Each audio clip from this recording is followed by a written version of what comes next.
Hello बच्चों, आप सभी का स्वागत है हमारे इस चैनल ड्रिज़लिंग ट्रेशर्स में।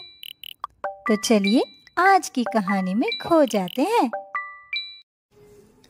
एक बार की बात है, एक छोटे से गांव में गर्मी का मौसम आने पर कपास किसान बहुत चिंतित महसूस कर रहे थे, क्योंकि पिछले साल उनकी कपास की फसल एक पार्टी की तरह थी जहां कोई भी नहीं आया। उनकी फसल बिल्कुल अच्छी नहीं थी। अब गर्मी शुरू होने के साथ नए कपास के बीज बोने का समय आ गया था। लेकिन पता है क्या? अच्छे बीज ढूंढना खजाने की तलाश करने जैसा था। उनके गांव में स्थानीय और जैविक यानी ऑर्गेनिक बीज मिलना बहुत मुश्किल था। विजय ने सोचा, क्या करें यार, हमारे सामने बहुत बड़ी समस्या है। नबिता ने कहा, गांव के बाजार में बीज तो हैं, लेकिन उनकी कीमत चंद्रमा पर रॉकेट की सवारी से भी अधिक है। और केतकी ने कहा कि उन बीजों को उगाने के लिए कुछ रसायनों और कीड़ों से लड़ने वाले कीटनाशकों की भी जरूरत है। यह ऐसा था जैसे उनकी फसलों को किसी सुपर हीरो सुरक्षा की आवश्यकता थी। विजय ने कहा, हम ऐसे बीज चाहते हैं जो हमारे गांव की मिट्टी में खुशी से उगें और मौसम के लिए अधिक उत्तम हो। अपना सिर झुकाए हुए किसानों ने इकट्ठा होने और विचार विमर्श करने का फैसला किया। सोचिए कि लोगों का एक बड़ा समूह अपना सिर खुजा रहे हैं जैसे वो दुनिया की सबसे मुश्किल पहेली को सुलझाने की कोशिश कर रहे हैं। दिन सोच सोच कर बीत गए, जब तक कि एक अच्छा उपाय उन्हें नहीं मिला। कई दिनों की बातचीत के बाद सभी लोग खुश नजर आ रहे थे। नबिता ने कहा, हम जानते हैं कि क्या करना है। कोई समस्या बहुत बड़ी नहीं होती। हम एक बैंक शुरू करेंगे। कोई बैंक हमारी कैसे मदद करेगा?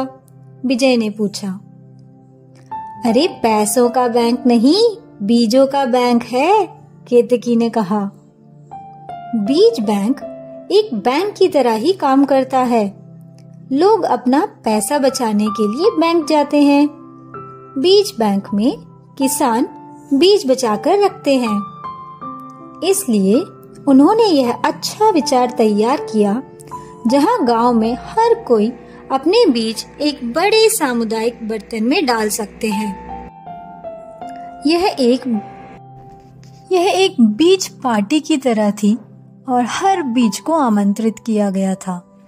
पुराने बीज, स्थानीय बीज, जैविक बीज, कपास के बीज, भिंडी के बीज, कद्दू के बीज, धान के बीज, बाजरे के बीज, लाल चने के बीज और बचाने के लिए बहुत सारे बीज। जब रोपण का समय आया तो किसान बीज बैंक में गए और उन्होंने उत्तम बीज चुने जो उनकी मिट्टी से प्यार करते थे और गांव के मौसम में खुशी से नाचते थे। सुमति ने बैंक से 1 किलो कपास के बीज उधार लिए। नबिता ने इसे ध्यान से एक रजिस्टर में नोट किया।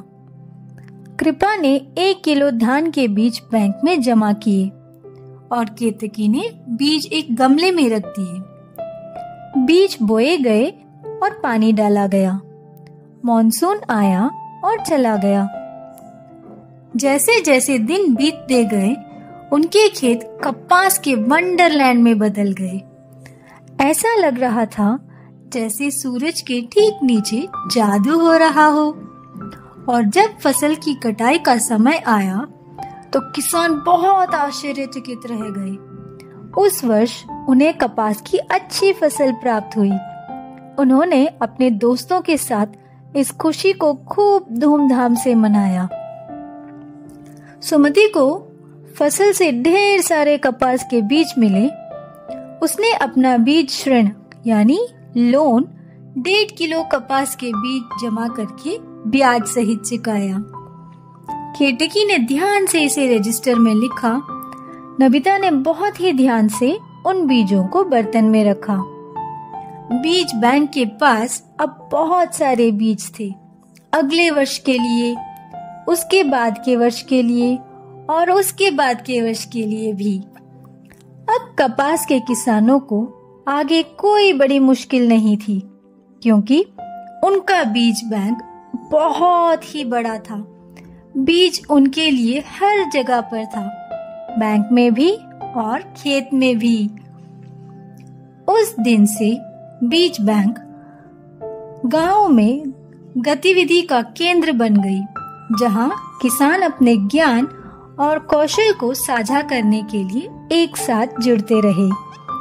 उन्होंने फसल उगाने के नए तकनीक सीखे, नए बीजों की पहचान की और एक मजबूत सामुदायिक भावना को बनाए रखा। अंत में इस गांव की कहानी सिर्फ कपास उगाने की नहीं थी, यह थी एक दुखद कहानी को खुशी भरी में बदलने की। सब कुछ टीम वर्क और उन बीजों के कारण जो यह जानते थे कि उस मिट्टी में अच्छा पार्टी कैसे करना चाहिए। और इस प्रकार खुशी से नाचते हुए कपास के खेतों के बीच गांव वाले और किसान लोग हमेशा के लिए खुश रहे।